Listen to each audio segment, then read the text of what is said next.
আসসালামু আলাইকুম রহমতুল্লাহি আবরাকাতু। সম্মানিত হাজিরিন, আজ আমাদের 15তম ব্যাচের একটি হজরত এসেছেন আমাদের কাছে, শামসুল হুদা সাহেব।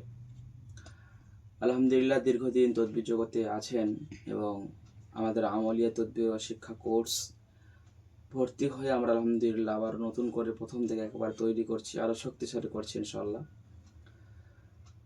তো হজরত আমাদের প্রায় কয়েক মাস আগে ক্লাস করেছিলেন বা আমাদের সাথে ছিলেন। এরপরে বিভিন্ন ব্যস্ততার কারণে আসতে পারেননি, উনি অনেকদিন পরে এসছে আলহামদুলিল্লাহ। তো তার মুখ থেকে আমরা শুনবো আমাদের কোর্সটি কেমন, বা এখানে এসে তার কেমন লাগলো, বা আসলে এভরিথিং যেটা অনলাইনে হয় বা সেটা অফলাইনে কেমন, সরাসরি কেমন, সেটা ইনশাল্লাহ তার মুখ থেকে আমরা শোনাবো ইনশাল্লাহ। আসসালামু আলাইকুম ওয়া রাহমাতুল্লাহি ওয়া বারাকাতুহু। আল্লাহর কাছে হাজার হাজার শুকরিয়া আদায় করি যে এরকম একটা উস্তাদ পেয়ে নিজেকে খুব ধন্য মনে করি। কারণ হচ্ছে আমলের দিক থেকে আমার প্রথম খুব ঘাটতি ছিল, কিন্তু হুজুরের কাছে ক্লাস করার পরে আমি অনেক গর্বিত এবং খুবই আনন্দিত এবং খুবই ভালো লেগেছে আমাকে যে এনার মতন একটা উপযুক্ত একটা মুদাব্বির পাওয়াতে এবং আমার উস্তাদ হিসাবে পাওয়াতে আমার খুব ভালো লেগেছে। কারণ হচ্ছে উনি যে আমাদেরকে ক্লাস করিয়েছেন, যে আমলগুলো উনি দিয়েছেন আমাদেরকে, এগুলো শুধু দুনিয়া বলে নয়, দুনিয়া আখিরাতে আমাদের কামিয়াবি। এবং কেউ যদি আল্লাহর ওলি হতে চান, তাহলে উনি যে আমলগুলো দিয়েছেন সে আমলগুলো সঠিকভাবে যদি করা হয়, ইনশাআল্লাহ আমারও আল্লাহর উপরে ভরসা যে অবশ্যই আল্লাহর ওলি হয়ে সে দুনিয়া থেকে বিদায় নেবেন।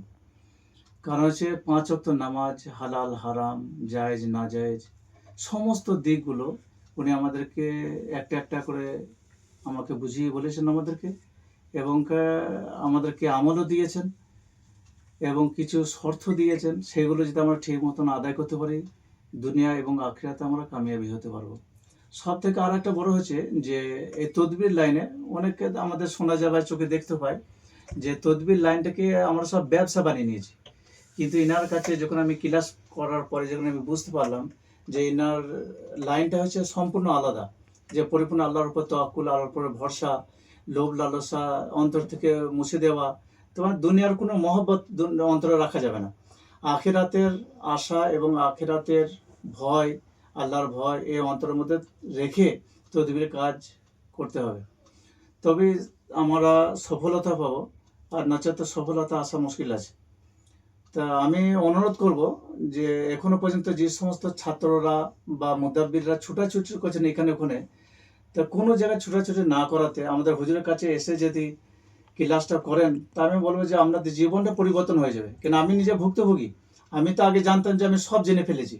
যখনই ওনার কাছে ক্লাসে আমি ঢুকলাম তখনই বুঝতে পারলাম যে আমার মধ্যে কিছুই নাই, শুধু মরিচাকে নিয়ে আমি আমি আলোচনা করছি বা ছোটাছুটি করছি, মরিচা নিয়ে আমি ঘাঁটাঘাঁটি করছি, কিন্তু আসল সোনা আমি পাইনি।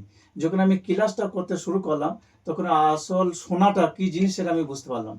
সেই জন্য প্রত্যেকটা ভাইদেরকে আমি অনুরোধ করবো যারা মুদাব্বির কাজ করছেন, যারা তারা ক্লাসে একবার হতে। আলহামদুলিল্লাহ, আপনারা হজরতের মুখ থেকে সম্পূর্ণ কথা শুনলেন। আপনারা যদি চান যে দক্ষ একটি মুদাব্বির হতে, ইনশাল্লাহ আপনারা ভর্তি হতে পারেন, এবং যারা সাক্ষাতে আসেননি সাক্ষাতে আসতে পারেন, কোনো অসুবিধা নেই। যারা ভাবছেন যে অনলাইনে কেমন হবে না হবে, এটা কোনো আমাদের বিষয় না। আমাদের অফলাইনটাও যেমন কাছে, যেমন অনলাইনেও তেমন। শুধুমাত্র অনলাইনে ক্লাস করার উদ্দেশ্য এটাই, কেন অফলাইনে ক্লাস করলে কি হয়, যেহেতু অনেক ছাত্র একটা ব্যাচে ধরুন 30-40 জন যদি এখানে এসে ক্লাস করে, এটা সম্ভব হয় না। বহু বড় একটা প্রোগ্রামের প্রয়োজন হয়। আর একটি বড় কথা, সকলের সময়টাও হয় না, কেন সবাই একটি কর্মব্যস্ততার মধ্যে আছে। কেউ মসজিদে, কেউ মাদ্রাসায়, কেউ এসে 3 মাস থেকে ক্লাস করতে পারবে না, সম্ভাবনা। যদি পারে 2-1 জন পারে, 2-1 জনকে নিয়ে কী করবো। যদি আমাদের ক্লাসটা অনলাইন হয়, কিন্তু আমাদের সরাসরি কথাবার্তা, আসা যাওয়া, যাতায়াত, কোনো সুবিধা অসুবিধার কথা সব কিছু ইনশাল্লাহ আমাদের এগুলো অফলাইনই হয়। সকলে ভালো থাকেন। আমাদের ভিডিও ভালো লাগলে অবশ্যই সাপোর্ট করবেন। আসসালামু আলাইকুম রহমতুল্লাহি আবরাকাতুহু।